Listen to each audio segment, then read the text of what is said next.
Ladies and gentlemen, welcome to the Christmas Special 2016 of the Retrograde Podcast. My name is Jack Marshall, and with me are my three fellow ho-ho hosts, Anthony Hobday. Hello. Lysanne Fisher. Skinner, I got married a year ago. Right. and James Mcfadyen. Hi, it's James Fisher. I got married last year, guys. You were there. There was a car.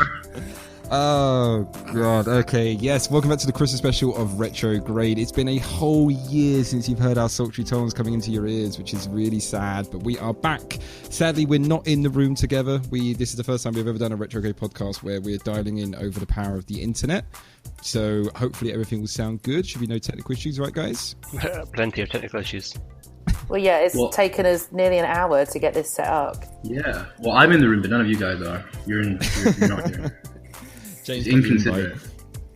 Okay, fair enough. But yes, it's been a year, and how we're going to do this episode is we decided that we were going to kind of, because we're all separate, we were going to split out the sections into each kind of 15 minutes, 20 minutes, where we get to talk about something that we kind of care about, something kind of relevant to maybe 2016, maybe not, and we're going to discuss those as a group. But I guess before we dive into all that, we should go back and do classic bants. Archbishop of Banterbury. Has anyone got anything they want to share? Bantosaurus Rex. What, you mean like Banter Claus? Hey. Boom. Topical bants. Oh, that was really good. I should have done that, yeah. Yes, okay. Jack. Who's got anything? What's happened in the last year? Highlights, bullet points. Anyone? Well, hold on, guys. There's a chat on screen. Lysanne, do you have some kind of rattling near you? No. James? No, Anthony. I don't. There's nothing rattling near me either. Jack, is that you? Could it be Jack? Rattling? Are you playing with a baby's rattle? Oh, well, if anyone's been playing with a baby's rattle, it's probably going to be Lysanne. I can confirm I have no rattles near me. Oh, you're rattling. They're all in his toy chest. That's definitely you, oh God. It might just be the microphone or something. I thought someone was playing with a rattle near a microphone. Are you sure you don't have like something embedded in your ear that is rattling in there? It's your rattly old ears, Hobday. It's a strange form of tinnitus. This is what happens when we're not in the same room, but it's fine. I think there's if listeners, if you're hearing a tiny little rattling noise, don't worry. It's not like a snake under your desk or anything like that. It's just something coming through our mics. Well, hang on a second. One of them might have a snake under their desk, and now they won't check. No, but the thing is, I can't hear a rattling noise, so why would the listeners be able to hear it? That's true. Literally Maybe every Jack one of us can. It's only Anthony that can hear it. That's why I think. No, I can hear it. It's pretty. It's fine. Tune in to Anthony break down. Is there a rattling sound somewhere in the room? I love that people. Yeah, they've been waiting a year for this. So you can get us on Twitter at Retrograde Show, on Facebook. See you next year. I sent out an amazing, I think, 4 tweets this year, and 2 of them were promoting mine and Anthony's new podcast. Wasn't one of them like about an eBay listing you put up? Yeah, it was. Sold it though, didn't I? Did you? I don't know. You never told us. Yeah, I did. Great. I sold 6 video games, and I was trying to like shift them fast. I had to get rid of them. Why were they moody? Yeah, they weren't his. They were what, Anthony? They weren't yours. Oh right, yeah, okay. Yeah, I came off the back of a wagon. This is tangential bants. Can we get back to regular classic bants? Classic bants. Well, I don't know. Lysanne, sorry, I interrupted you. I believe there may have been talk of Pokemon. I know. Who'd have thought it? Yeah, Pokemon Sun and Moon have come out, and they've completely changed how the RPG element works. It's brilliant. You don't have gyms anymore. What? There's no gyms. What do you have? It's mental. There's 4 islands, and on each island you have 3 trials. And then you have to do the big trial at the end. And then after each mini trial, you get this Z crystal, which then, if you give it to your Pokemon, each one is relevant to a move. So you have like a fight crystal, a poison crystal, an electric crystal, things like that. And it gives your Pokemons an extra move that they can use in battle. Also, there are no HM moves anymore. So cut, fly, surf, all those that you had to have an HM slave. Yeah. No HM moves anymore. Instead, you get a little pager, and then you can page a Pokemon to come and do what you want. So if you want to fly somewhere, you page Charizard, and like Charizard will come along and fly you off. If you want to smash up some rocks, you page a Machamp, and he will come along and smash up some rocks for you. So you don't have to have the Pokemon in your party. You don't even have to have caught them. They don't count towards your Pokedex. Oh, really? But yeah, so 2 absolutely major changes from format for Pokemon for the release of Sun and Moon, and it is absolutely fantastic. I heard this one was getting really good reviews. Yeah, it's brilliant. It's absolutely brilliant. It's so good. I'm glad. But it's not Go 3D. Does that bother you? Is that an actual thing, though? Like, I always turn that slider down. I can never make it work properly. I mean, it's all right in some areas, like X and Y and Omega Ruby Alpha Sapphire. They had 3D elements, and they do look quite cool. But the fight sequences always flickered when the Pokemon were in battle. So you know. Do the Pokemon still make that horrible noise when they die? They still go. I don't know. Mine have never died. Yeah, no, they have loads. I just do a soft reset. Any Anthony, James, you playing any games at the moment? You got anything good going on? Final Fantasy? No. Yeah. 15. Yeah, no. Final Fantasy 4. You playing Final Fantasy 4? Yeah, 15. Well, it's probably still valid to play Final Fantasy 4. This is a retro games podcast. But Final Fantasy 15 is like about a hipster king, so it's not really my sort of thing. Yeah. What are you Sounds playing? pretty good. Hipster king. Yeah, it sounds perfect for you, James. Yeah. You're the king of hipsters, aren't you? I thought I was, but I'm not in this game, so who knows? World's No, listen, changing. that's all I they thought you could were the get. knave of hipsters because the king is too mainstream. I'm the Baron. Oh, yeah. You don't even have barons in this country. European. European. So what are you two playing? I can't. Anthony hasn't been playing any video games. He's struggling, he's scrabbling, but he can't come up with anything. No, I have. I just don't really want to name any of them. I recently right now I'm playing Rise of the Tomb Raider. Oh, okay. Yeah, it's pretty good. It's basically exactly the same as Tomb Raider 2014, whatever it was. 2013. And I'm playing God Eater Resurrection. And I've always got Counter-Strike Go and Overwatch on the go. You're playing Overwatch? Or on the Overwatch, as it were. I play Overwatch. Why are we not playing Overwatch together? We can't play that often because it turns out my internet's not very good in the evenings. Oh, that's terrible. Which is not a great time for internet, I know. I mean, who wants to use the internet in the evenings? I like to use mine in the morning. Who do you guys play as on Overwatch? I like Tracer, because she's cool. I Yes, play Pet. May. That doesn't surprise me. You seem like a bit of a May to me. I like throwing up walls straight in front of my own team's like superpower things. Just when I hear like it's high noon for someone on my team, I throw a wall up just to ruin it. Yeah, I'm a really annoying player. My friends at work have stopped playing with me because I kept throwing walls up at the wrong time as me. It's like in life, I'm always throwing up walls in life as well. I was going to say, Jack. And just like men everywhere, you double down on the annoying behaviour. Okay. Yeah, it's a good game though. I got bored though. I moved over to Battlefield 1 because, it's more mainstream. I wanted to play that game, but I didn't like what they did with Zeppelins. Too much. It's like having the monster reveal itself in the first 10 minutes in a horror film. Save it, make it special. Don't just slap it all over the place. I don't know. Yeah. The Zeppelin fan club of Scotland must be furious. Yeah, I sense a little hidden joke in there, a little bit of that classic Jack humor. But you shouldn't disrespect those guys because they have a long reach and they will be listening. I was going to say, James, should we explain to the listeners that part of the reason we have to do this over the internet is because you've moved to Scotland since the last podcast? Even better. let's just gloss over it and make obscure references to it. They don't actually make sense to anyone. Hands up, who's made the effort to go see James in Scotland? That's the noise of me putting my hand in the air. There's literally a little button on this app that lets you show your hand being raised. I should have clicked And I would like to give the excuse once again that I had a baby. Selfish. Well, no, I do still have him. I didn't lose him. But, so that makes travel to Edinburgh quite difficult. I went to Disneyland Paris with him, but, Edinburgh is a lot trickier. than France. sure. I mean, his middle name is Mickey Mouse, right, Lysanne? Isn't it? Oh, wait, hang Oh, on. no, wait. Oh, his middle name is James. Oh, his middle name is my name. Oh, yeah. I'm Yeah. really What glad do you you went to think, Disneyland. I hope it was good, you know? Well, James is my favourite. Yeah. Come on, Jack. No, Anthony. the name runs through mine and Neil's side of the family, so it made sense. What's up, Anthony? I think all mothers lose their babies at some point. It's like men and erectile dysfunction. It happens to everyone, Lysanne. Don't worry if you lose your baby. Oh, you mean lose as in misplace, not Yeah. as in dead? Haven't got my wallet or my baby. Ah, okay. There will also be a day, Lysanne, where you pick up Dexter for the last time. I know. It's kind of sad. Sounds like that was really ominous coming from you, Jack. Like, just the way you Well, said it's true, that. isn't it? No, it's the thing they say. Yeah. But yeah.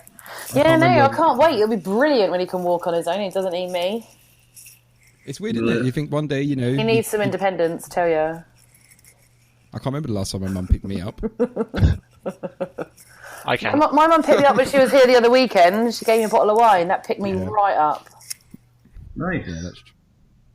So, does anyone have anything else they want to share before we go into the main part of the show? Yeah, wait, Let's hold not your be- horses. I had a baby. Yeah, come on, let's make this a thing. Lysanne had a baby.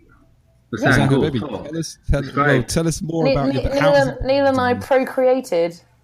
How is that funny? these days. Why is that such a big laugh? It's just factual. Anthony wants to say something about that, I believe. Oh, I should really pay attention to that. Sorry, Anthony. Sorry, I should explain to Lyssa, sorry, Anthony, before you go ahead. There's a little, because we're doing this over an app, there's a little icon and people's hands, you can gesture to say, I have something to say. And the moment Lysanne said procreate, Anthony put his hand up. Go ahead, Anthony. I've got something to share, but this app doesn't have a webcam function. Yeah. Anthony, did you not read the no nudity clause? There was a clause. Yeah. Santa Claus. Santa Claus. Yeah. Low hanging Nice. fruit. The Santa Claus says no nudity, and Santa Claus is like, dang it.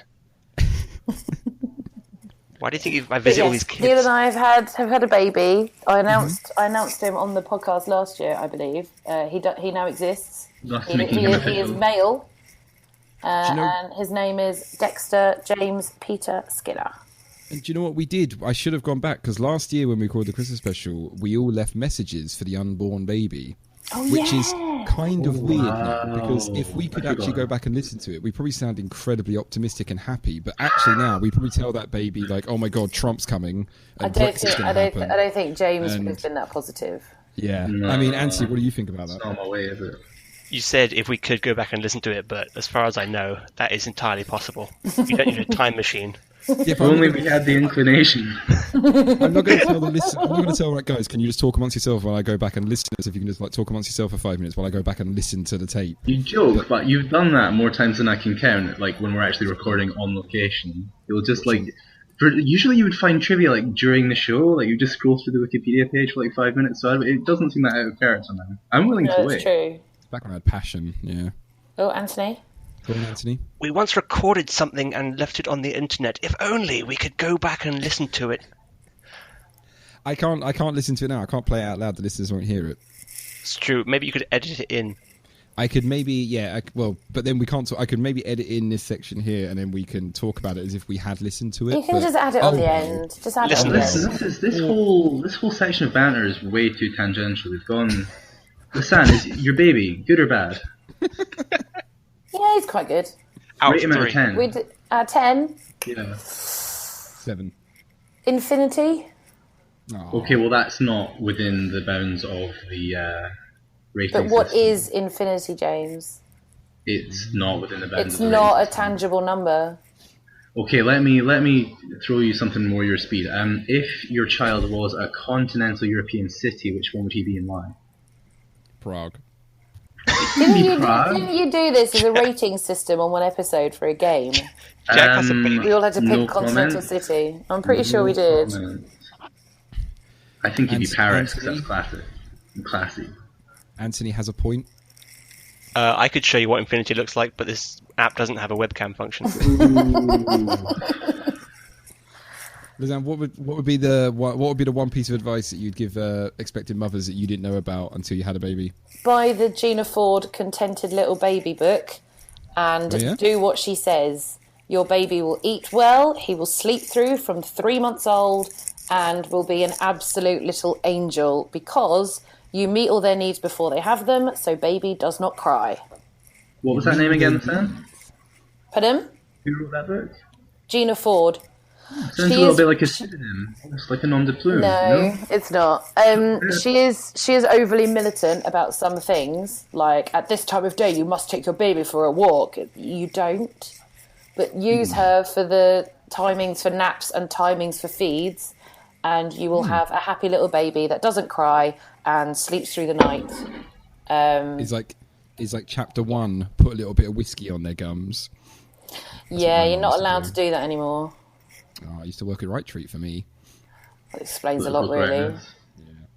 Yeah. No, that's good. Okay, that's a note for us 3 men on this podcast. We can probably go buy that book.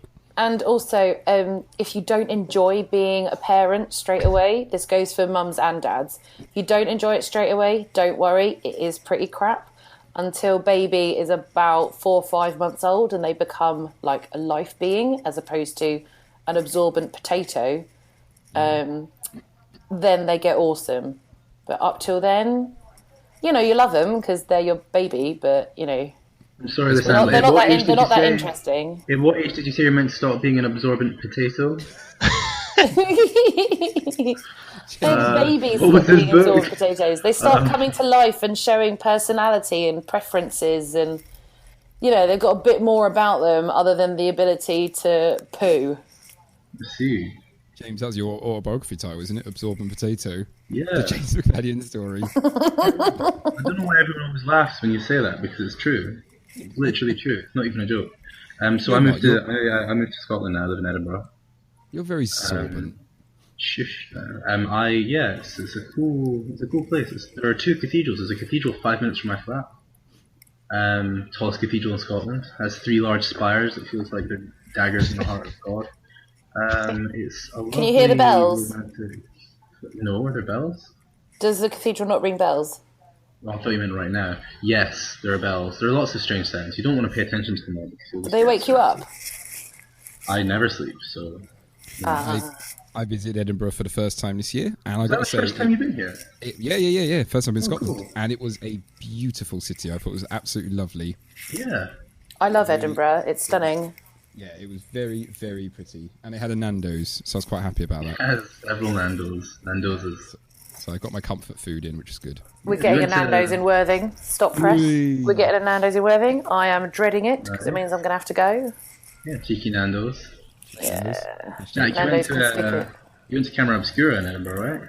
Yeah, it was awesome. But then we also went to this place called St Mary's Alley or something. The real St Mary's Close or something? Yeah, it was so bad that I actually opened a TripAdvisor account and left a review. I'm sorry, man. I've heard good things. No, I thought it was terrible, but it was good. We didn't go to the car. We didn't go into the castle because it was kind of just a bit too really touristy. Yeah. But it was it was a very nice city to wander around. There's loads of really nice shops, just really old. It was gorgeous. Food was good, drink was good. Loved it. Yeah, it's really nice. Fantastic. Yeah. Next up, Glasgow. Prepare to be disappointed. No, Glasgow had some really good bits. So. It's kind of. Sorry, I was just going to say it's kind of like a slightly more brightening vibe on places in Glasgow. It's a bit younger. Edinburgh's a lot of old, rich white people. Glasgow's a bit edgier, I think. Cool. Anthony, have you got anything you want to share before we move on? I hope James writes a travel book about how many cathedrals there are in each city. It's usually 1 or 2. It's a short book, but it's worth it. It's just one line, that sentence. The value per letter was extremely high, I have to say. No wasted space. Fun fact. The tallest cathedral in Scotland is in Edinburgh, yet it's not the best cathedral in Edinburgh. The smaller cathedral is the better one. And that is the end of the fun fact. I wonder where the widest cathedral is. Why is the smallest cathedral more fun? Is it because you can touch the ceiling? It's just beautiful. It's really cool. It's in a really nice location. It's just on the Royal Mile, like just leading up to the castle. There was really cool events there and stuff. It's just atmospheric. And yeah, because you can touch the ceiling. James. Yeah. You said fun fact, but I'd like to challenge half of that statement. Okay. It's the fact Yeah. half. But it's I've the looked fact it up. part. It's wrong. What? Lysanne knew what joke I was going in with. Oh. Well, you're just so Slow down. predictable, Anthony. Yeah. This is weird. Even after all this time, we've not spoken. The cadence to our conversation is kind of different online. I'm not sure I'm comfortable with it. The listeners are going to know. Long-time listeners are going to know immediately. Hey, we can change the cadence if you guys stop talking about cathedrals. No, that's our whole thing. Hey, Cathedral do you know corner. what? Do you know what cathedral is in French? La Cathédrale. Cathédrale. Oh, it's close. Yeah, it's exactly the same word, just pronounced French. It's informational, informative. Yeah. Yeah. Right, should we go into the main bit of the show? Hey, This is a Jack, really you good haven't told us podcast. what you've been up to with your life for the last year. Oh, Literally please do, Nothing. Jack. Sorry? Please do, Jack. Don't mock me. Come Maybe on. I have been doing things. I've done nothing. I just sit and wait for this podcast at Christmas. Aww. You still live in Brighton, right? Yep, still down in Brighton. Everyone else is gone and I'm still here. Yeah, you're the only one that still lives there. Yep, I went to our Christmas dinner yesterday. None of you turned up. Just me in a hat sitting there. Wait, what Christmas dinner? It's a retrograde Christmas dinner that we always have. Every year. Yeah, I know. Although it's not. Yeah, there is not much I can report on. Usual doings. I've been playing. Because I've seen anything got Bully. Any of you guys played that game? I played that like 10 years ago. Yeah, I was going to Yeah, say, I know. didn't you do that at school? Yeah, it's just a. It's on Xbox One now. It's on backwards compatibility. So I've been playing that, and it's brilliant. I'm really enjoying it. Oh my god! Is it by about the way, bullying guys. people? Yeah, it's a Oh little my bit- god! Can I just point out that Anthony is getting really leery in the text chat here? This is just. Oh yeah, I know. That's outrageous. why I'm ignoring him. I'm not ignoring. I'm rising to the bait. No, I'm extending the bants, so because Anthony gets really annoyed. Remember, Bantony doesn't like bants. Oh, let's not have a battle in the chat room where the listeners can't see it. Oh, you're going for it. Sorry, Okay, I just fine. can't. It's all right, let Jack. this We'll go just back. upload screenshots to Twitter that won't make sense until people like read them along. Multimedia podcast. A lot of our listeners have grown a year and aged a lot on wisdom, and they're going to come back and go, "Why was I ever listening to this podcast?" Grown a year of and them. aged and Some wisdom. of them, Not all of them. not all of them. Maybe we'll get some new ones. I They'll don't have know. matured as much as I have, I which like is the fact- not at all. I like the fact that our Twitter follower count has only gone up, even though we're not doing the show anymore. We've gained about another 100 people. I So- noticed that Facebook was telling me that the page had like 4 new views since like this afternoon or something, which I don't really get. I don't know how that's possible. Have you been showing people? It's me. that? I keep looking at it to see if anything's happened. Yeah. Sorry. Has anything happened? No. I listen to old episodes all the time. I like to just hear our voices. Should we go into the main bit of the show? Right. So we are going to split the show up into. I told the guys to go away because we obviously don't see each other as much anymore. I said go away and come up with a topic or something you would like to discuss. Now, would anyone like to volunteer to go first? Yes. I think Anthony should go first. Anthony would like to go first. Okay, Anthony. Now we actually all told each other our idea beforehand, but Anthony hasn't. So, Anthony, go ahead. What would you like us to talk about for 15 minutes? Okay, so imagine that the four of us are part of a film or a video game, and probably a video game is more relevant to this show, so let's go with video game, or some kind of action, adventure, story of some kind. But the four of us are in there, it's some kind of co-op system, whatever, but the four of us have different personalities, different weapon types, different special attacks.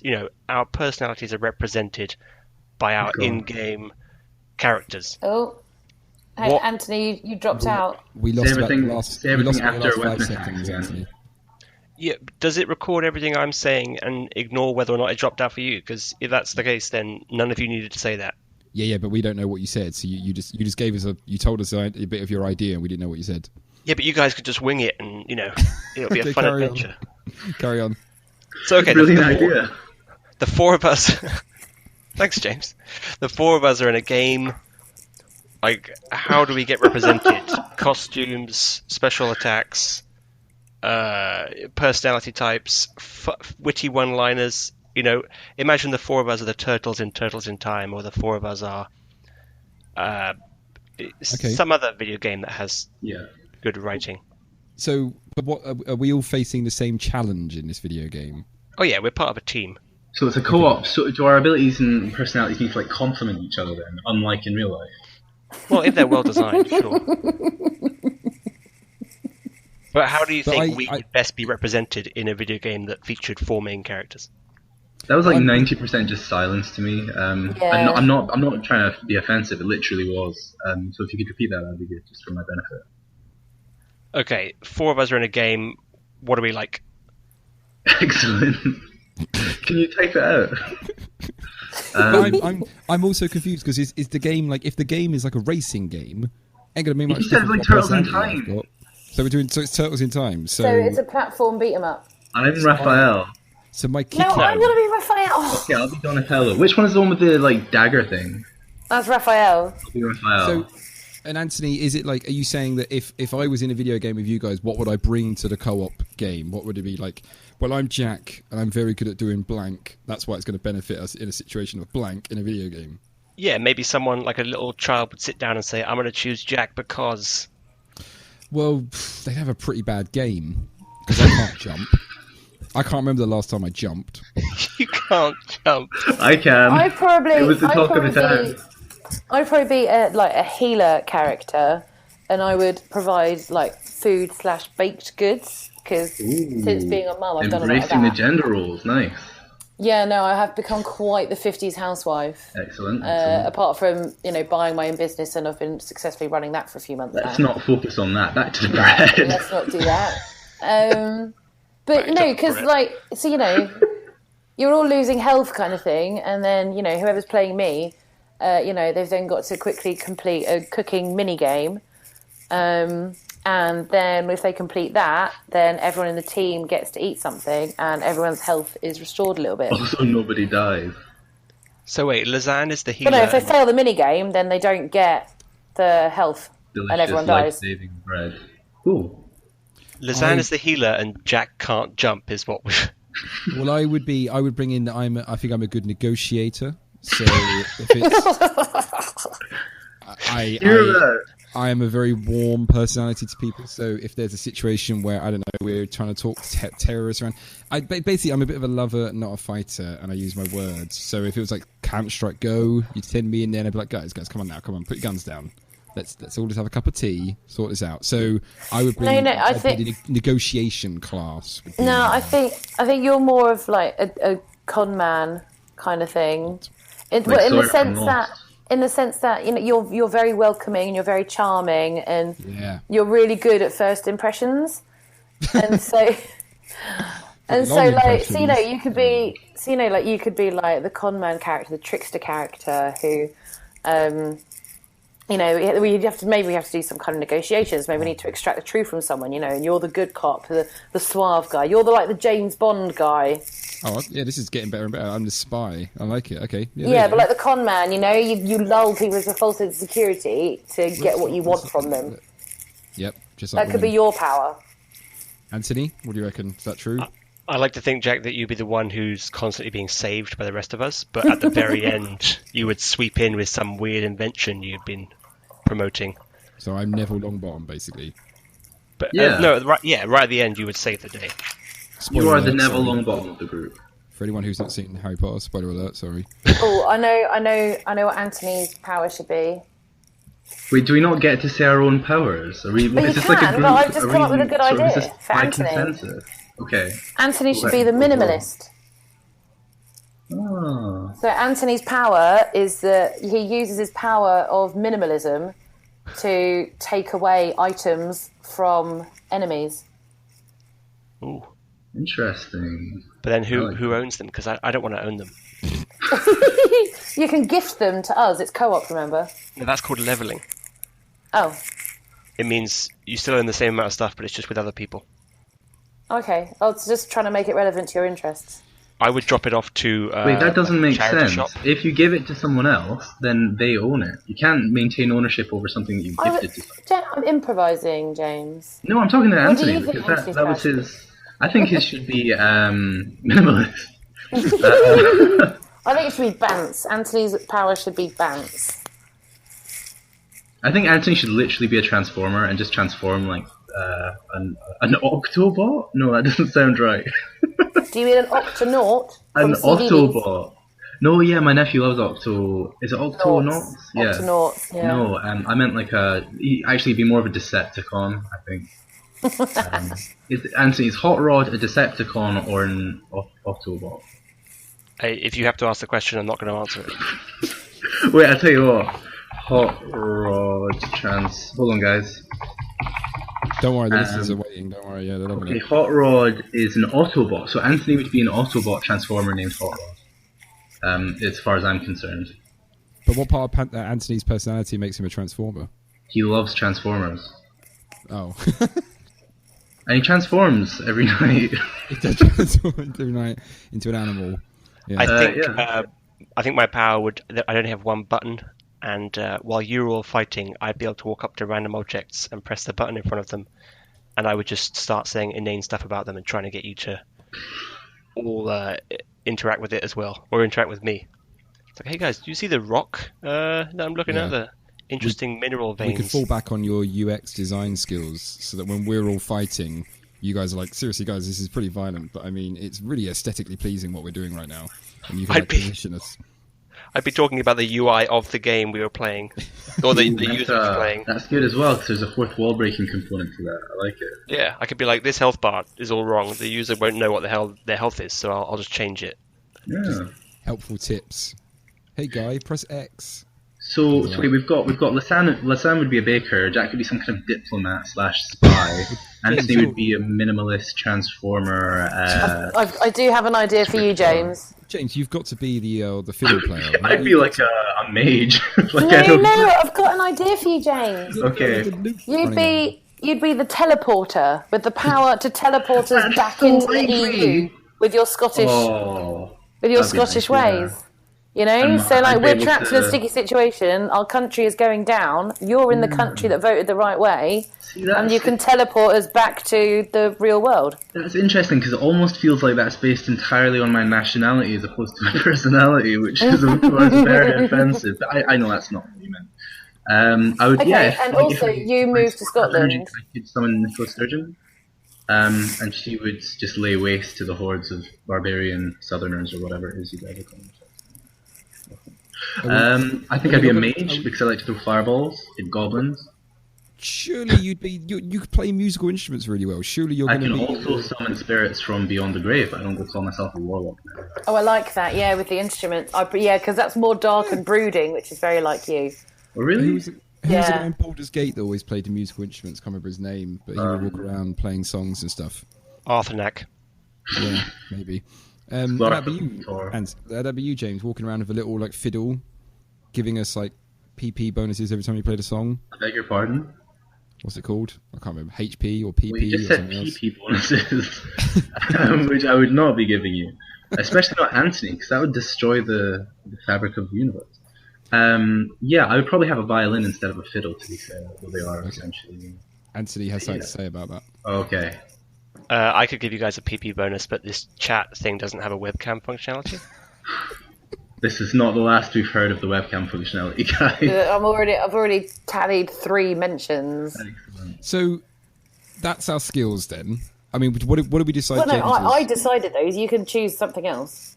Well, I'm still just not convinced that if we're playing, like, if I throw a scenario that we're in a game where we're fighting a dragon, we got me that's trying to like woo it back to bed. Anthony that's trying to tell you that his UX looks a bit shite. Lysanne's trying to kill us, and James is playing a violin. So as I watch Rome burn. No, but we need like a legit group setup. So we need like a tank, someone on the front lines. Lysanne is the healer, like standing back, not getting involved. Jack, I feel like you would be in the front, to be honest. Like, no offense, I just think that's where you belong. Taking blows. Punishment, yeah. Taking punishment. I just want to point out that Jack said he would woo the dragon back to bed. Yeah. Which I suspect that Jack tried to give the dragon a PP bonus, and the dragon left bed and tried to kill us. And so Jack's like, just come back to bed, baby, and the dragon's roaring and stuff, and we would all die if we were in an action game. I think that much is clear. That's probably true. Also, how the hell did Jack get characterized as a diplomat and a spy? I can't think of 2 things Because he Jack makes is a worse really at. good first impression. He does. Remember the first time you met Jack, Anthony? I'm sure you do. We all do. It was magical. You fancied him more than I did. He wooed me back to bed almost immediately. Yeah, but then you killed us all with your flame breath. If only you hadn't had such a large pee bonus. I think if the four of us were main characters in a video game, Lysanne, James, and I would be heroes, and Jack would be the villain. How dare you? I'm offended. That's really offensive.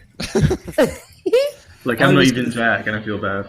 I was going to say that this reminds me of, I don't know what podcast it was, where we were talking about RPG characters. Retrograde. I was going to say, is it Retrograde?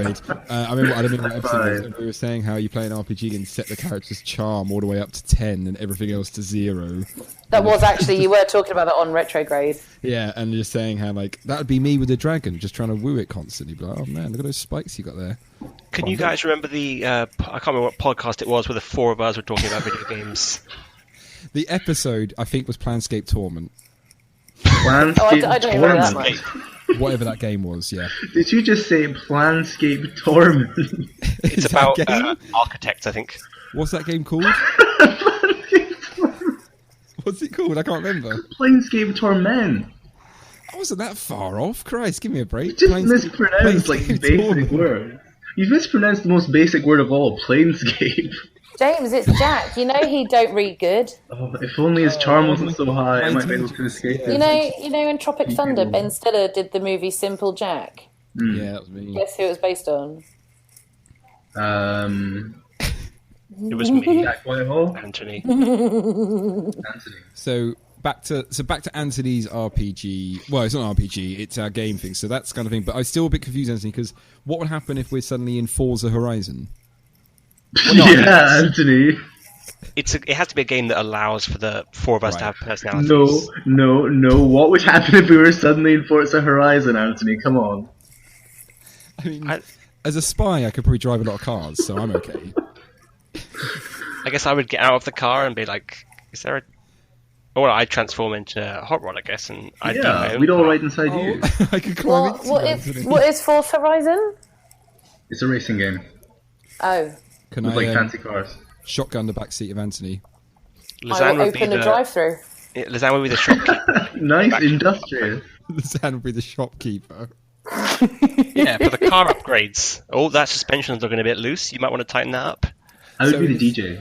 In You'd this never see me. scenario, I'm driving around in Anthony, going into Lysanne's shop to get Anthony's engine tuned up. And James is on the radio. Knowing the dynamic between you guys, though, it's more likely that you'd be arriving and Anthony, as this sentient Autobot car here, would be driving you about.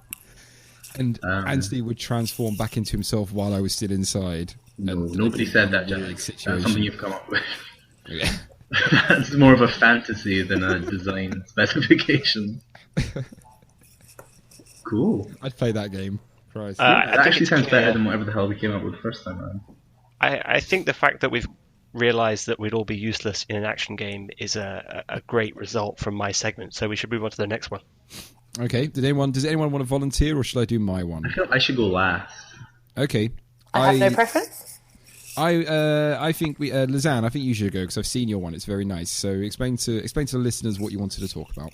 Okay, so having a child, I don't know if I've mentioned it yet, has thrown up a lot of what order do we introduce him to stuff in so that he loves the same stuff we do.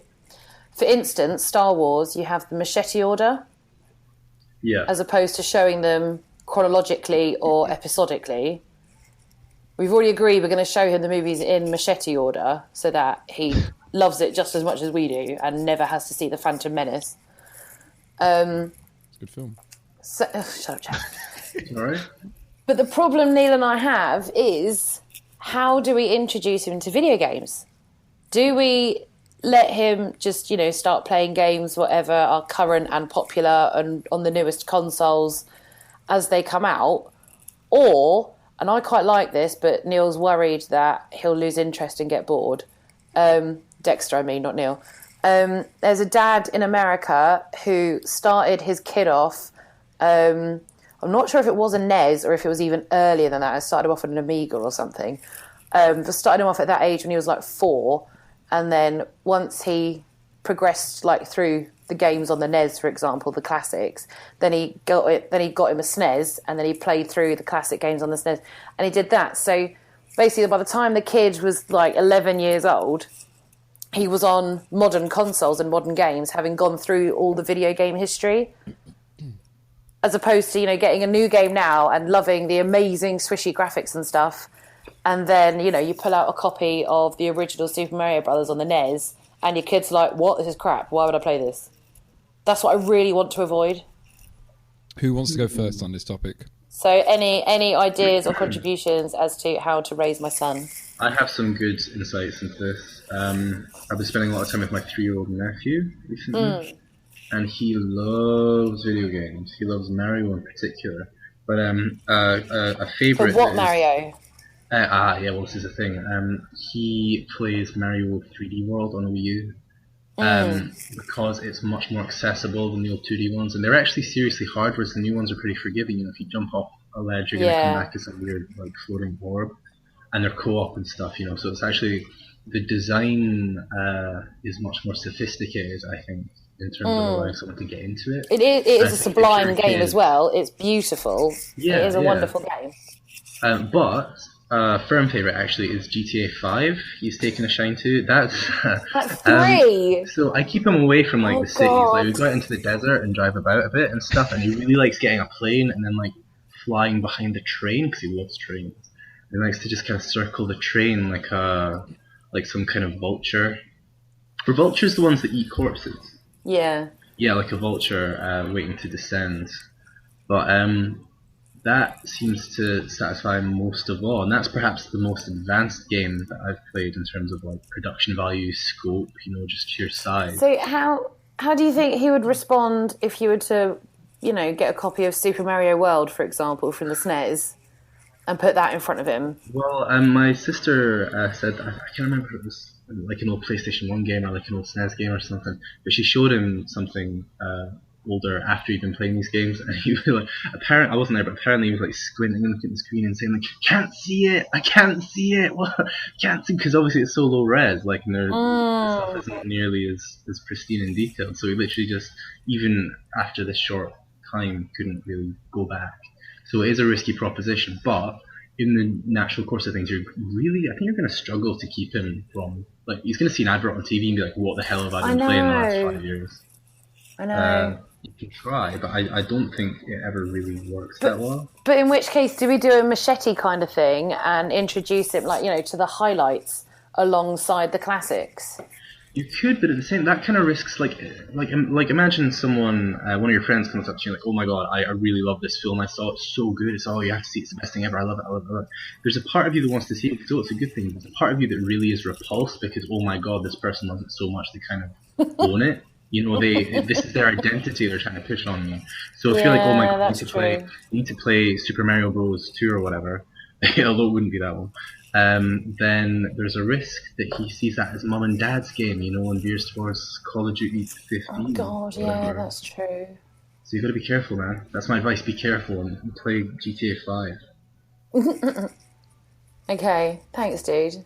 Jack, Anthony, any help? Anthony, you go first.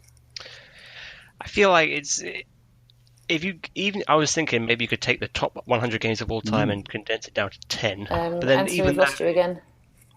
Wing it, guys. You're dropping out again. Wing it. Keep going, Anthony. Keep going. Super insightful stuff that I'm saying right now. It'll really change your baby's life. The stuff I'm saying. Can you hear me now? Yeah. Yes. Okay, so basically, my recommendation is to find 3 games that you think represent, let's say, the pillars of gaming, and just give him those 3 pillar games, and then let him see which he likes most and expand from there. What 3 games would those be? Yeah, what would you suggest? Probably the greatest platformer, the greatest action game, and the greatest role-playing game or something. So in your opinion, what would they be? So Mario, Zelda, and Pokemon? Croc for all 3 then, right? What Croc? I think you should get him. You should put him in a white room with a copy of Planescape Torment. Platscape Torment. I just heard Platscape Torment. Yes, that would work. Anthony's doing a really elaborate bit. He's just like saying every 19th word. Hot Rod, you've gone. No, I'm not saying anything because I'm assuming no one can hear me. We can hear you now, loud and clear. I'll stick to 19th word being the only one that makes sense. So 3 games, go from there. Okay. So what game? Just pick 3 classic games. What 3 classic games would you recommend? Because I will just give him Super Mario World, The Legend of Zelda: A Link to the Past, and a Pokemon. I don't know which one it would be. I don't even know which Pokemon to start him on. Ugh. I would give him the most modern one that's good. But then he won't appreciate the old ones, and he'll know all these newfangled Pokemon. He won't know the originals. He doesn't have to appreciate the old ones. Games are getting to the point of books where there's too many to do. There's too many to experience. So you can't play them all. That's true. I would have a different approach. How old is he now? 6 months? 6 months. How long? 7? 6 months.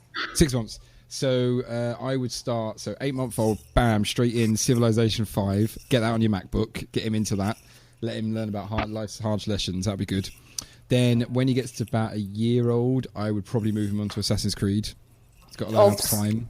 OVS, work that upper body strength. That's important. And then when he's about 2 years old, I don't know after that. What would be the next one to work him up to? Maybe Counter-Strike or something like that. Killzone 3. Yeah, guns, basically guns. No, if I was being serious, actually, I would obviously I would go from the physical aspect of the fact that actually he needs to build up on his dexterity and how he can actually control things like nice. that. So I would definitely start with at least more basic games. The one I would definitely recommend when he's about, like, I don't know what age would be appropriate, about 6 or 7, the LucasArts classic adventure games should definitely be on the list. So the Sam Max Hit the Road, The Day of the Tentacles, the Grim Fandangos when he's a little bit older.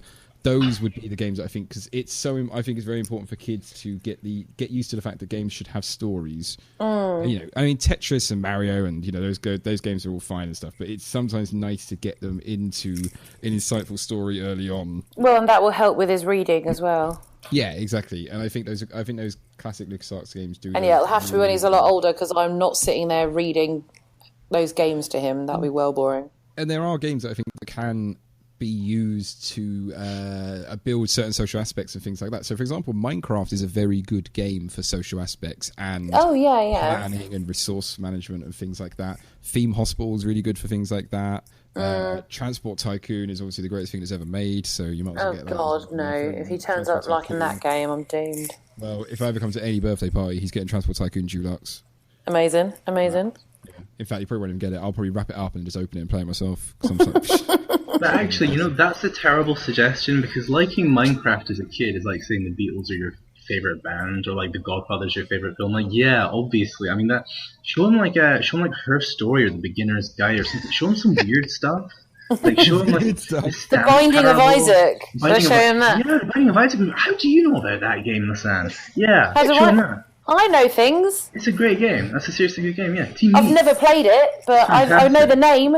It's good. Yeah, show him Binding of Isaac. That's really child friendly. I'll play Limbo with him tomorrow. Yeah. Get a bit of Heavy Rain on there, teach him how to chop off people's fingers and stuff. Oh, spoilers. Sometimes I like to get into the cathedral and just play Kentucky Route Zero all day. My name's James Mcfadyen.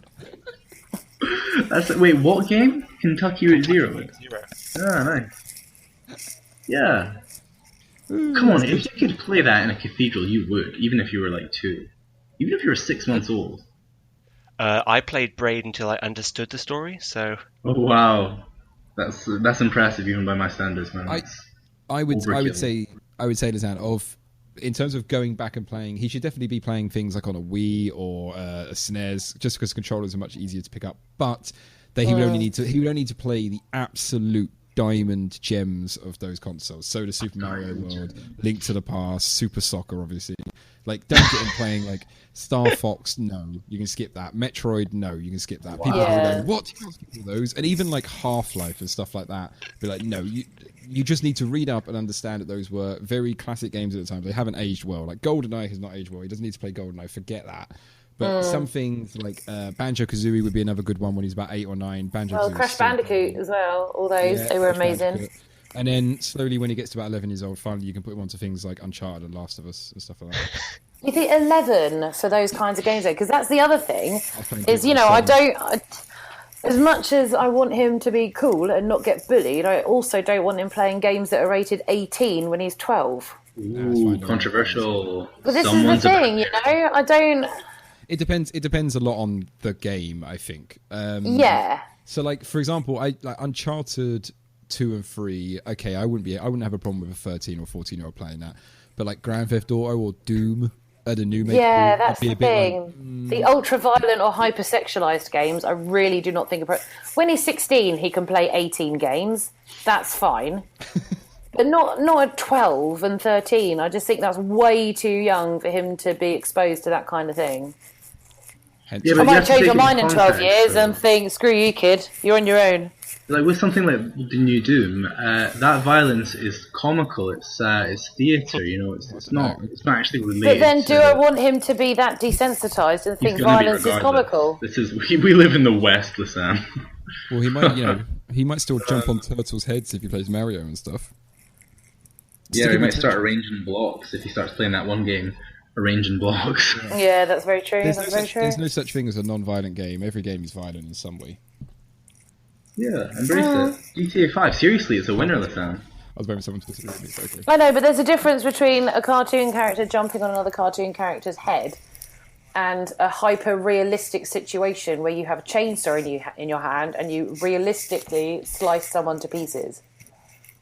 Mm-hmm. I don't agree. I'm not saying that I don't want him to see it because I think he's going to then go out and do it.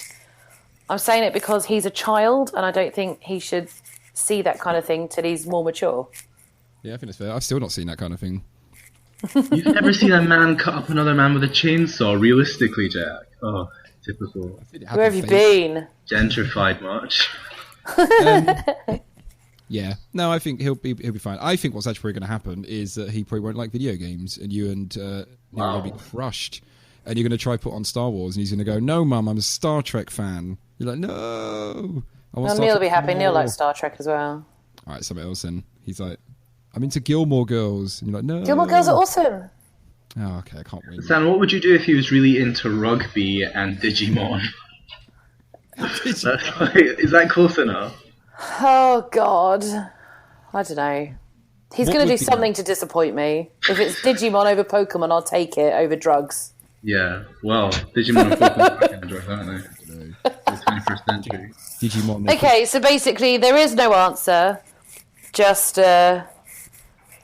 keep him off Digimon. It's a gateway drug. Just keep him off Digimon. Yeah, it'll happen. He'll be fine. The Weezer as long as you keep them away from the hookers, realistically, GTA 5 is fairly child-friendly for the most part. Yeah, it's true. Yeah. So just bear that in mind. Should we move on to another section? Yeah. I'm going to go because I'm very interested to talk about virtual reality. So I started watching recently Westworld. Have any of you guys watched it? Amazing program. I'm not completely up to date yet. I'm about halfway through. I watched up to episode 9. I watched up to episode 9, and I think it's okay. I got a bit bored, to be honest. So I kind of clocked out. But it is a good show, and I got really interested in it because I like the idea behind it, because 2016 saw a lot of virtual reality stuff finally coming out to the market. And Westworld is kind of like, I don't know, it's almost like the end goal for virtual reality, probably. You know, and for people who anyone who's listening hasn't seen Westworld, basically the story, Orion, is around someone has built a theme park full of cowboys, but all the cowboys are android robots. They don't know they're robots. They're all living there like they're cowboys going, yeah, and stuff. And rich people can pay to enter this park, and they can basically run amok. They can do whatever they want. And it's obviously very dramatized because basically the people go in there and start raping the hell out of everything. And they start like killing everyone and raping everyone and all this sort of stuff. It's not a realistic depiction of androids. Well, you know what I mean. Cowboys. they I don't know, accentuate it or whatever. They accentuate the negative human forms, because everyone who goes in there, like, it annoys me a bit, because there'll be characters that are in there and they're like, do you want to come with me and rape a few robots? And they're like, no, I don't want to do that. They're like, what do you mean you want to rape a robot? What's wrong with you? So it kind of like, it plays on like the worst parts of the human being, which is like, oh, this is not very nice. But it did start making me think about the whole do androids dream of electric sheep and all that sort of stuff. And I guess I was going to start with saying, have any of you guys managed to play any VR gaming this year? Yeah, a little bit. What do you think? It was all right. I've been more impressed with VR video, film and stuff, like 360-degree film. Okay. During the Edinburgh Festival, I went with my sister to an event where we had loads of Samsung Gear VR headsets set up. Yeah. And there were loads of old video clips and stuff that you could cycle through and just test out hardware. And it's ridiculous how immersive it is, actually. It's hard to explain, and it's hard to really understand properly until you've tried it. But as far as gaming goes, it's still too niche. It's too twee, it's quirky. Nothing has been made that is really using the hardware that well. It's mostly just like on rails, like shooters or stuff where you have to stay still. You know, it's not. Nobody's made anything worth playing. So I mean, I don't know. Or do you disagree, Jack? I assume that you're bringing this up because you have had experience. I got to play an Oculus Rift at a friend's house, and it was all very tech demos, to be honest. It was like you're saying, it's still very graphical. I watched someone else playing it, which was very interesting, because there was a bit where a T-Rex walks over their head, and he was freaking out. He was like, I can't do it. And there was stuff I did, like I was looking at a little table, and there was a little city on it, all very cartoony, and there was like a fire truck putting out a fire. And I was like, this is incredible. And I was like, if someone could do something cool with this, it'd be great. Yeah, but that's the thing, if someone could do something cool, that it would be great, but nobody has, and it makes me worried that they can't. Also, the barrier for entry is still way too high. Like the Sony one, you need to have the camera, which is 50 quid, and then the actual headset bit, which is a 350 with a game. So it's like and a PS4. And a PS4. So it's like, so the minimum entry level for a Sony one is like about £900, which is just way too high. It's still not good enough. So I don't know, Anthony, what about you in the world of UX? Does VR scare you? I'm more interested in AR, which is what does that stand for?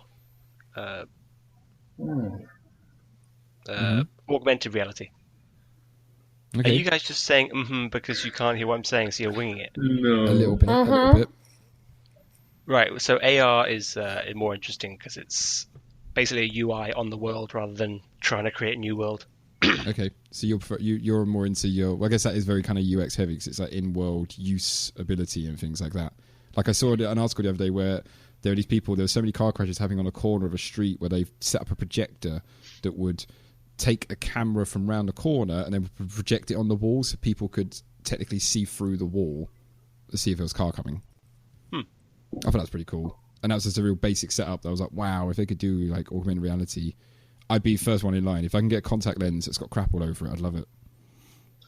Like in Black Mirror. That's a quote for the ages. Yeah, let's talk about a Black Mirror episode. Oh my god, guys. Well, James, it was amazing. Series 3 was incredible. Yeah, Anthony, have you guys seen that one? What was that, James? Sorry? That episode of Black Mirror, the VR one. The one where the history of us, where you can like scroll around. No, the new ones. The virtual reality one, the immersive video gaming. Well, this is kind of why Russell's son. Yeah.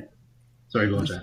This is why VR and Westworld kind of introduced me, because yes, there is an episode of Black Mirror where a guy goes into a virtual reality video game and he's in a haunted house, and there's a lot of stuff. Like I read a really interesting article about the ethical dilemma for games designers, because someone is going to, and I think it will happen next year, die from playing a VR game. It's really specific, man. If that happens, I'm gonna have some questions. Yeah, but that's going to be someone who, like, you know, the idiots that drive off a cliff because the sat nav told them to. Yes, exactly. You're going to get someone who's got like a heart problem, who's been eating like 8 Big Macs a day, and there's like, do you want to play this terrifyingly scary game that has all these warnings on it that says, you know, no pregnant women or scared like people should be playing this, and they're going to play it. And then they're going to have a heart attack and die, and suddenly there'll be a big debate of like, we should ban VR games because they're too immersive. And it does open up a really interesting thing, and that's kind of what I want to talk to you guys about, because you're talking about Dexter and saying what he's going to be playing in 30 years' time. There's a good chance he might be walking around the high street with a headset on. Maybe he goes into a theme park and he can beat the crap out of an android robot. Does any of that scare you guys? Not if it's virtual. What? You literally just were talking about the dangers of being desensitized to violence. Jack just said in 30 years' time. In 30 years' time, he's going to be my age. He can go into a virtual reality world and do whatever the hell he likes. If it's virtual, then it's not hurting anyone. What if it hurts you, though? What if the things you see in the Why would I see it? Why would I know? What? Well, assuming that you're having the experience. I'm in there with him. No, let's just say that this is happening to you. To one. If this is happening to one, the fact that you're unable to distinguish it from reality has a lot of surely psychological repercussions, right? Like Lysanne, if you're in no, but it's like when you have a lucid dream, and you know that you're dreaming, and you take control of the dream, and you can do what you want. But put it this way, Lysanne, like if you walked into a virtual reality environment and there's a bunch of android robots in there, they're all like Chippendales, they're all really hunky, and you're just sitting there with them, like, and no one's watching. It's like, oh, you got an hour, you can do whatever you want. I want to know where this goes. Like, are you just going to sit there? James. Are you going to sit there and have a cup of tea, or you could be like, dance for me, robots? If I'm in a video game, and an augmented reality, virtual reality game, immersive experience, whatever, then whatever goes. What's the problem? So you're saying that at no point would you be worried by the fact that it was indistinguishable from reality? Well, no, because it's a game. There'd be safe words to get you out. There'd be precautions in place. There'd be a word that you can shout to pause it if it gets too real and you don't like it or whatever. But it's a game. It's a fantasy. Well, but let me ask you this. The situation Jack's describing isn't too dissimilar from enjoying some pornography. Well, no, but just let me... So imagine that the technology is sufficiently advanced so that it's literally indistinguishable from reality, right? So you're in there and everything you're experiencing is exactly as it would be if you actually were in that situation in real life. Yeah, but I'm also aware that it's a game and I'm in control. Is it a game, though? How is that different from your actual life? Because I'm in a game and I'm in control and I can stop it and leave. So it affects you less because you have had the experience of putting on a VR headset and someone telling you this is virtual. So yeah, you have that sense of detachment. So you're saying that... You know it's not real. So you're saying that picking up GTA 5 today and driving about and like running over some pedestrians or whatever would have a similar emotional response to you as doing that for real, but then taking off a headset and knowing it was just a VR simulation, despite every single minute cracking bone and shriek that seemed so lifelike at the time, it was actually just virtual reality, and so it doesn't matter. Are you saying that those two things would be pretty similar? I wouldn't know unless I was in that situation. However, what you are hypothesizing, I don't know how I'd respond if it was completely 100% real, but like felt real. But the fact remains, if I know it's not, then there is a sense of detachment. See, I'm not as strong in my visions as you are. So that if I went to I went to Westworld or something, and Natalie Portman, cowgirl version of Natalie Portman comes over to me and she's all flirty, it's like, let's go back to mine. But I know she's a robot. I wouldn't have sex with her. Why? because I would be worried about what it opens up in me. What? Because it's no different from porn. No, because once you've crossed that line, no, but it is different because I'm with as far as I know, this is a real woman. I'm not going to suddenly start having sex with her. I'm like, oh, there's all robot parts in it. It's going to be real.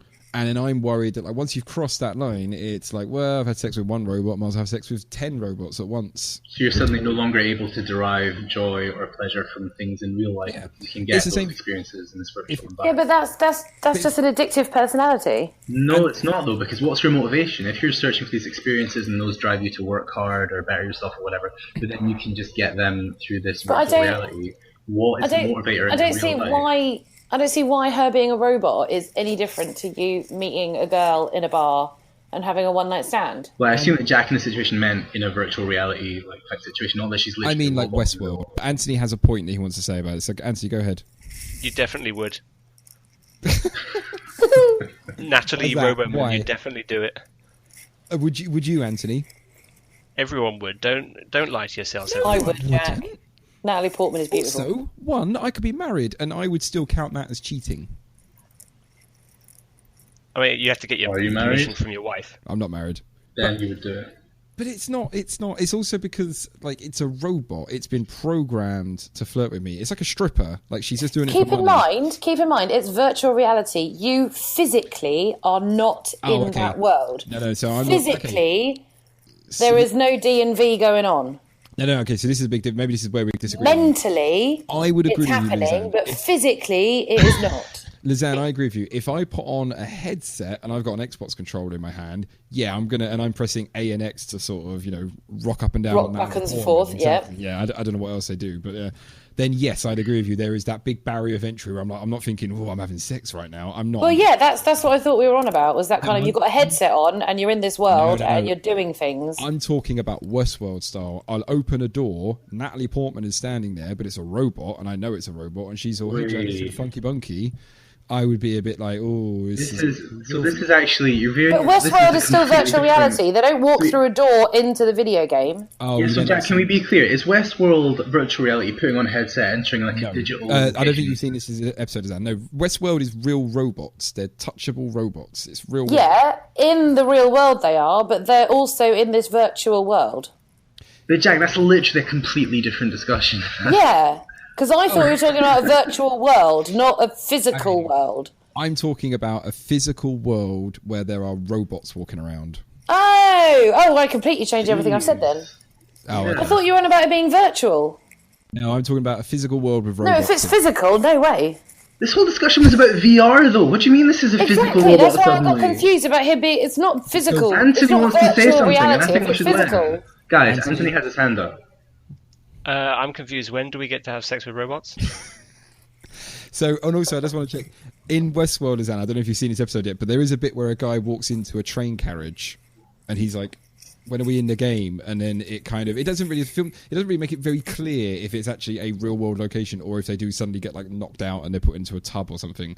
See, that's what I thought happened. I assumed it was a real place. They walked through a door and it was like an elevator would drop them into the world. Well, no, because it can't be physically real, because otherwise when the visitors get shot, they would die. And they don't, because they can't be shot. In which case, it's not a physical world. This is why I got a little bit put off by Westworld, because I was really interested in the game design mechanics of Westworld, because I want it to happen. And it was like, I was getting confused, because there was another question. I was like, how do the humans know not how to like shoot the other human? How do they know if it's a robot or a human? Because they could just shoot a human by accident. And it was all very confusing to me. But I'm talking about Walt Disney with shaggable robots. Cool. Well, on that note, should we move on to the next segment? So, do you mean? Are you talking about a virtual world, or are you talking about a physical world? I'm saying that if someone opened up a theme park, or like it's just an office block. I can say out loud, you're all typing next segment, but fine, we will move on. No, I want to clarify if you're talking about physical or virtual, because I don't think you know the difference. You to be talking about both, like I was talking about physical. You're talking about physical. You started this off with a point about virtual reality headsets, though, Jack. Exactly, that's what got me confused. We all just agree that the end game for VR that we're hoping we're getting to is ability where we can have sex with robots. You can have sex with robots. They've got them in Japan. Yeah, they're not real, are they? They're not. They're not. What do you mean they're not real? They're real robots. Yeah, but that's what you want. You want a real robot. Go to Japan. Let's. I feel like we've gone into a dark place, and the podcast is getting dark. So let's move on to the next segment. Classic. It's always darkest before the light, Jack. Sorry. It's always darkest. Oh wait, and James is the light. James, it's darkest before the dawn, and I'm most certainly the dawn. James, stick around for the depressing segment. James, bring us home with your last section of the show. Good. Okay, so we were throwing around ideas in the little Google document we had. Jack, your idea was totally different before. I actually was expecting something completely different to this weird robot sex thing. But my section is just... I think it would be interesting if each of us... It doesn't have to be the best one, but I was thinking maybe the most memorable moment from playing a game or in gaming in general. Just like one particular experience or moment that meant a lot to you or amazed you or just was the one that you're most proud of or enjoyed the most or whatever. James. Just anything you feel like coming out with. James? Yeah, hey. I don't want to dump on your idea, but after robot sex, this is deeply disappointing. I totally didn't hear a single word after my name. Oh. Was there a joke? Were you doing a bit? Anthony has typed the word yes into the text chat. Well, okay, then I can safely ignore it if it was a bit. Who do you want to go first, James? Dude, I want Anthony to go first because fuck you, Anthony. Go ahead. I can't remember any, so none. Jesus Christ. Okay, guys, can we just take a moment to appreciate the fact that Anthony is incoherent. Lysanne is literally gone. So Jack is talking about robot sex and virtual reality headsets being essentially synonymous. So, we're having a lot of audio problems with Anthony. His internet seems to be packing up a little bit. So, Anthony, I know you're still there, but we'll hopefully get you back. And the thing is, when we play this back for the listeners, we're going to take his audio and put it together. They're not going to be able to tell it. It's going to sound like we're just being incredibly rude to Anthony. Is his audio going to be fine? And we will go, Jesus Christ. Anthony, take this opportunity to make something up. Just to make up a nice little anecdote that makes us all smile inside. In 1843... No, wait, save it. Lysanne's not here yet. Wait, Lysanne's gone. Well, I want to hear this. So, shall I go? No, wait for Lysanne. I want this to be a group project. Lysanne is looking for Neil's laptop charger. We can edit around this, right? The banging and the clashing going on. Yep, that's those noises. We get there's a slightly frantic edge. How did we not make money out of this podcast? I don't understand. I'm back, sorry. I mean, how did we not have full-time job as podcast makers? I don't understand. I'm back, sorry. Oh, no. Hello, Lysanne. Hold on, I've run out of free disk space to save a local backup of this recording. Fuck. Right, I will go first on my memorable moment then. I will talk about the moment when I knew that gaming was important in my life. And it will probably be Half-Life, when I had a Barney, who was one of the security guards in Half-Life. And there's a bit of the game early on, I think it's like Unforeseen Consequences to chapter or something like that. You meet this Barney, he's like, oh God, I'm really pleased to see you. And he's like a proper box thing, there's no emotion. He's like, hey, I'll buy you a beer later, and stuff like that. But he was with me for the game for about like 9 minutes. And it was really kind of like he went on this like emotional journey with me. Your first friend. Yeah, it really was. And then you get to this bit where you walk down a corridor, and if fans of Half-Life will know it because like a monster jumps through a window, another one falls from a balcony above, and there's a ladder, and there's a scientist hanging, and it was just the emotions here was just intense. There was a scientist hanging off the ladder, and he's like, oh my God, help me, help me. No matter what you do, you can't save him. He falls and dies. And I was like, oh God, that's horrible. And it was, even that was a bit traumatic. But Barney wouldn't run for the ladder. He didn't have the AI, so he was just standing there, and he was kind of like, I'll just wait here for you. And I didn't want to leave him. I spent ages. I was like, well, no, Barney, you got to come with me. And I was trying to like, basically, and what I did was I stood behind him and like using just like the physics of the game engine, kept on whacking into him from behind to see if he'll like eventually go through. And he fell into the elevator shaft and died. And I was really upset about that. And I kind of almost stopped playing Half-Life at that point because I felt terrible that now there were two corpses at the bottom of this elevator lift, just there together, and they were kind of like one had landed next to the other one, so it looked like his head was resting on his chest. And it was like an emotional moment that wasn't scripted in the game, that I kind of went, oh, this is like hard. I mean, how old were you? About 12. Man, it's pretty heavy for a 12-year-old to be doing. Yeah, it was really kind of like, this Barney had helped me, and I reloaded you can't do this in life, but I reloaded my save game to see if I could. He was still there, but it didn't feel like the same one, like it was a different soul. Only you could reload your loved ones. Exactly, but it just it wasn't the same Barney. I just knew it wasn't his aura. So I was a bit like, wow, that Barney died. Fair enough. Wow, and it was really hard on me. Yeah, that sounds almost like a terrible moment as opposed to a good one. Well, no, because I grew up a lot that afternoon. It was a life lesson learned. I mean, I looked for some self-help groups around Barney help groups, but there was none. You should start a Barney help group. No one took me seriously. Speaking of Barneys, do you guys like Barney Bears? Yeah, I think I didn't make it clear what the actual group was. So there was just guys turning up who liked Barney and stuff like that, and just a guy called Barney came along, Barney Rubble and things like that. Nah. Yeah. So Barney Bears are tasty, James. They're really good. I like the chocolate ones better than the chocolate ones, obviously. Are there plain ones? You get ones that don't have any filling inside. I think so, yeah, but they're just for the poor kids. Okay. Anthony appears to be corresponding via text at this point. Anthony, should we try you again, Anthony? Say something, Anthony. Speak to us, Anthony. That might be mildly humorous if you choose to. Yeah, I just heard Anthony. Yeah. Yeah, I don't have a most memorable moment. I can't remember any. It's because he's a minimalist. He doesn't store memories. Oh. Yeah. God, imagine if they did a Black Mirror episode where you could choose to delete your memories. I guess that's what happens in. They did. Literally, what happens in that one episode? Yeah. Yeah. I was going to say Eternal Sunshine of the Spotless Mind. No, but the guy with the no, but I mean, literally, no, but the guy. Are you talking about the one of the complete history of you? Yeah. No, you can't. That's like storing memories, and it doesn't. No, you can delete them. You can choose to delete. You can delete them, yeah. Oh, I didn't realise that in the show. I thought you just deleting like a video file. No, you do. Oh, maybe that's an important distinction. I always thought it was deleting the actual memory. No, I assumed you were just watching a video file back. So if anyone hasn't seen the show, it's a guy. He's got contact lens, and what you can do is you can play back any moment of your life. But it's interesting that you guys thought those were memories, because I just naturally assumed it was a video file. But because then also when he's playing them back, your memories could be different from how you. And no one in the show says that wasn't how it happened or anything like that. I'm sure he deleted loads of ones on the way, because when he has the realisation, I'll try not to give anything away. When he has the moment at the end, suddenly he sees everything that he deleted, and so that's why I thought that they were memories, was because it was like he'd forgotten they'd happened. Yeah, I don't know. Kind of like Memento in that way. Well, I was thinking of it. It's Eternal Sunshine of the Spotless Mind, where you can pay to go to a doctor. He wants to get the memory of his girlfriend erased, and then in the process of having his memories erased, he realises he's still in love with her and stuff. Which is a brilliant film. Yeah, really good. Yeah. Should you watch that film after a breakup, or should you not watch it after a breakup? You should not watch it after a breakup. Really? Films after a breakup, you should watch Swingers, 500 Days of Summer.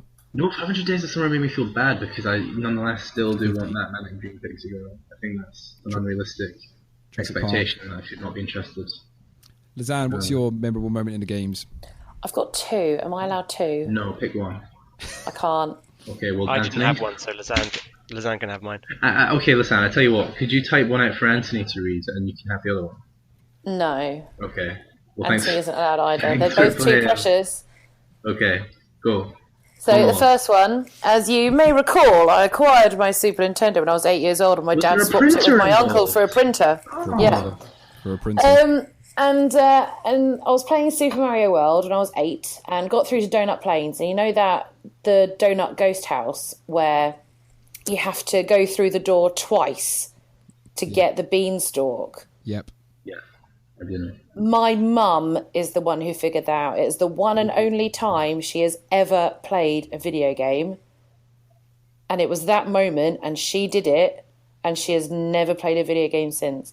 And that will always stick in my mind and heart, because I would never have thought to do that. And I was getting so angry with it. I've been stuck in it for like a week. And when you're 8, a week is like a lifetime. And, Mum just sat down, within half an hour she'd done it. And I was amazed. I couldn't believe it. It was amazing. It was magic. Half an hour? Super Mum. Yeah. Seriously. How long have you been trying it for? Just out of curiosity. I was 8 and I've been trying for a week. A week, okay. Just like a solid week. I had school, so it wasn't like constant. And I was 8, so I thought you got school. By your mama. I did. Yeah. So that's one moment. Another moment, which isn't really a moment, but more of a case of a strong memory that comes back whenever I play Crash Bandicoot 2. Mm-hmm. Growing up, I had Crash Bandicoot and my cousin George had Crash Bandicoot 2, because our parents had collaborated on which ones to get us, and then we would swap between us. That's a good idea. And so, I don't know if you remember, but George died a few years ago. Yeah. Mm-hmm. And so now I have his copy of Crash Bandicoot 2. Wow. Plus all of his original Game Boy games, but they don't mean as much. Because George and I would always sit and play Crash Bandicoot together. And so, like, whenever I play Crash Bandicoot 2 now, it just always makes me think of him and, like, us playing video games together when we were tiny. And, yeah, it's just a really good memory. I don't know if this is inappropriate, but you got the HD remake coming up as well. I know, but I can't play that. I've got the original disc. Yeah, that's true. I've got George's disc. Can I weigh in? It is inappropriate. Sorry. Brilliant. I was like, well, play the HD remake now if you want. I didn't realise you meant the actual physical disc was what was important. I thought you meant just the game. I thought you'd be able to play and go. Well, no, the game as well. Whenever I play the game, but I am always playing that disc. I haven't got a digital download of it. There's a YouTube video that reminds me of something like that that's really touching, and it's kind of weird, the sort of digital graveyard we're going to leave behind when in like 50 years time. But there's like about a boy whose dad passed away, and they used to play Mario Kart on the SNES, and he booted it up like 2 years later, and there was like a ghost version of his dad that had stored the time trial. I remember that. Yeah, that was beautiful. Whether it's a fake story or not, but a boy spent like weeks to try and beat his dad's time, and he finally went to beat it, but he realised that if he did, it would delete the ghost. So stop just before the finish line, let his dad win, so he could still race his dad, which is just heartbreaking. That's just which is no, but it's lovely. It's stuff like that, which is great. It is. It's so weird. Those are my 2 memorable moments. Those are both really good ones, Lysanne. Well, thank you. Is someone packing something? Oh yeah, sorry. Neil's just got home from giving blood and he's unpacking the KFC. Can you ask Neil how often he gives blood? Do you want to? I can put him on. Yeah, do. I'll put him on. Okay, here, because he'll really appreciate answering that question. Friend of the show. Hello, Neil. No, Neil, you don't need both. Just put one in. I'm deaf in one side. Hello. We'll put it in your hearing ear. How's it going? Hello. Can you hear me? Yeah, I can hear you fine. You're currently live. How's it going? Oh, very good. How are you? How are you north of the wall? Yeah, I'm good. It's really good, actually. I love Edinburgh. It's so cold. Oh my god, winter is crazy. But listen, we don't have time to chat because I was wondering, every time Lysanne mentions you, it seems like Jack's here as well. It seems like you're giving blood all the time. How much blood do you have to give? And B, how often are you doing this? I've just come back from giving my 50th. I was quite annoyed they didn't have any dancing girls or anything like that. The day. I think men can give it 4 times a year, women 3. Okay. And I've been doing it since I was 18. Wow. But 50 donations. He's part of now an exclusive club. He gets a special card. Do they still do a dinner? That's at 100. But it might be like the retirement age. By the time I get there, it's probably 150. Maybe 4 a year, yeah. Yeah, so today was his 50th blood donation, and his blood is so good and so pure, they give it to newborn babies. Is it possible to have impure blood? Because I'm pretty sure that's frowned upon. I think so. No, but it's certain antibodies, isn't it? No, apparently I'm lacking an antibody that will hurt someone who has a weak immune system, really? i.e. baby. I don't know. Which means his blood is compatible for newborn babies. So wait, what type is your blood? Do you know, the letter? Just like me, A positive. A positive, nice. I don't know what my blood is. Neither do I. It's red, I know that. I'm either B positive or B negative, I can't remember, but only 8% of the population have my blood type. I'm B positive. I put that on my CV. Whatever the most common type of blood type is, I'm pretty sure I've got that. It's A or O. Yeah, Ayo. Ayo, it's Jack! I am not special in any way. My blood will be completely mundane as well. My blood is a bit sweeter because of the blood type, and it means I get bitten to pieces by bugs in summer. Let's put it on some toast, though. I know. Yeah, well, that's how, if Dex is hungry. What did you get in KFC? I thought that was going to be the question that James asked. That's what I was going to ask. Did you get a bucket? No, I got, there's that a bonus banquet and a Zinger Tower burger. Yeah, we don't like bones. Nice. No, nice. not even either. Hey, Neil, so we're doing a segment on, favourite gaming memory. Do you have one off the top of your head? Favourite gaming memory off the top of my head? Yeah. What about your LAN parties when you were a teenager? Yeah, that was it. When I was young and had a monitor the size of my house, the big CRT monitors, I used to go to the very first Insomnia LAN parties, where essentially, because back in the day when you had 56k modem, and the pings were dreadful, but it was just an excuse to sort of get with a bunch of people that you play with online, get horrendously drunk, eat far too much pizza, and enjoy playing the games like esports, back Quake and Tribes and Counter Strike and all that kind of thing. That'd be like Quake 3. You used to strap it to you and get on the train, didn't you? No, I drove then. So I used to drive. I used to have a little old Ford Fiesta, and I used to have 4 people with 4 PCs and 4 19-inch plus CRT monitors in the thing. Jesus. It was fun. No, it was those weekends. I know it's the same reason people look forward to going to festivals and stuff. It was just the social aspect. Probably that. Bringing people together. That makes sense, actually, yeah. Gaming is really good at that sort of... I mean, the gamers are characterized often as lonely neckbeards, and there's a certain truth to that. But in these LAN parties, it was full of lonely neckbeards like myself. But for a brief weekend, they were a little less lonely. But the thing is, there were no showers, so everyone smelt. That was fine. Great. Yeah, that sounds... there was a bar, and there was women in bikinis giving out Red Bull. And, wow. Was this 90s? This sounds pretty 90s. 2000, 1999, 2000. Nice.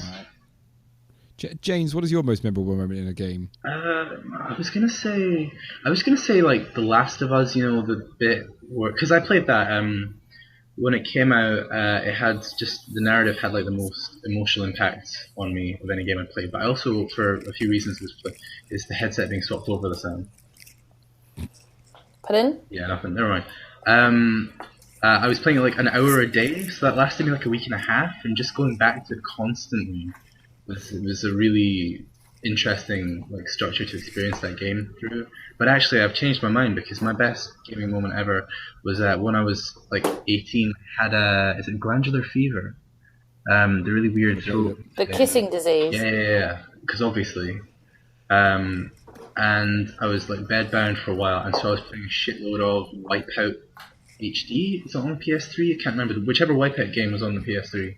Okay. And in that, there's a mode where you're on like one of the regular tracks, but it's reversed, and it starts off really slow, and every time you do a lap, it gets faster and faster and faster. And they're weird so the tracks usually have like the sci-fi skin over them, but in this mode they're all like weird pastel colors and stuff, and every time it gets faster it changes. And there's a leaderboard, and so literally I was just in my bed for like 8 hours a day, just playing this game constantly, slightly delirious, not able to do anything. And I got to like number 130 on that leaderboard, and I just felt like, yeah, this is where it peaks. There's no beating this. I mean, there was beating it. 129 people had beaten it. But just like that's the only time I've ever like played anything and not like stuck with anything enough to ever sort of become alright at it in a game. Like usually I'll just move on because I can't be bothered to grind away like that. So yeah, just being incredibly ill and doing something very monotonous for 8 hours a day is my favourite. That was a very touching story that I think Anthony is like walked off, isn't listening anymore, and Lysanne's tucking into a KFC. But I was here. I'm not. I am listening. I was here for that ride, James. Thanks, Jack. Well, yeah, but listen. I mean, and again, this app seems to suggest that we've stopped recording my voice. No, you stop recording. I'm still recording. You're recording your voice. We're still recording here. Anthony, did you want to try and share your thing, or have we lost you completely? No, I didn't have any because I don't remember anything. Would you like to share an anecdote? No, it'll be too long, and I'll cut out halfway through. Aww. Would you like to share an aphorism or a pithy saying? You're sounding okay now. Oh, thanks. My favourite moment, my most memorable moment, was watching all of you experience those moments. You were there? I was only 12. I was How were you watching there? from the shadows. Yeah, he broke up. Classic Classic Anthony. I'm so funny. It's so good. Oh, okay. So that's everyone's section done. So it is the end of the podcast. We got there. It was a bit of a mission.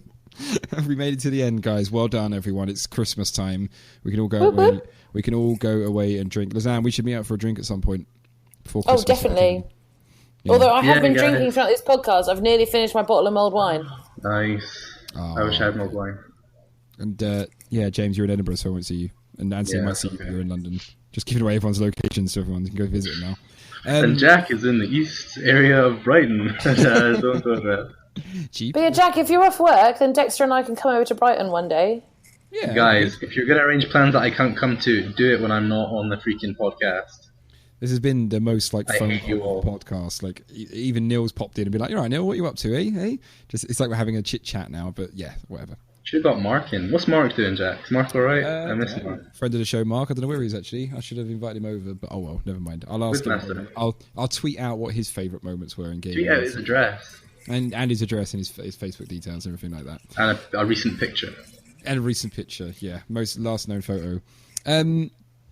Brilliant. Okay, so I need to wrap this up. So, yes, thank you for listening. And this is a reminder of the Retrograde Show. And all of our previous episodes are hosted on the Psycon Network. Just visit CSICON.FM. They've updated their website to .fm. So that's good. And if you want to reach out to us, I still do read our tweets on at Retrograde Show. So if you need to get in contact with us for any questions or anything like that, please do at Retrograde Show.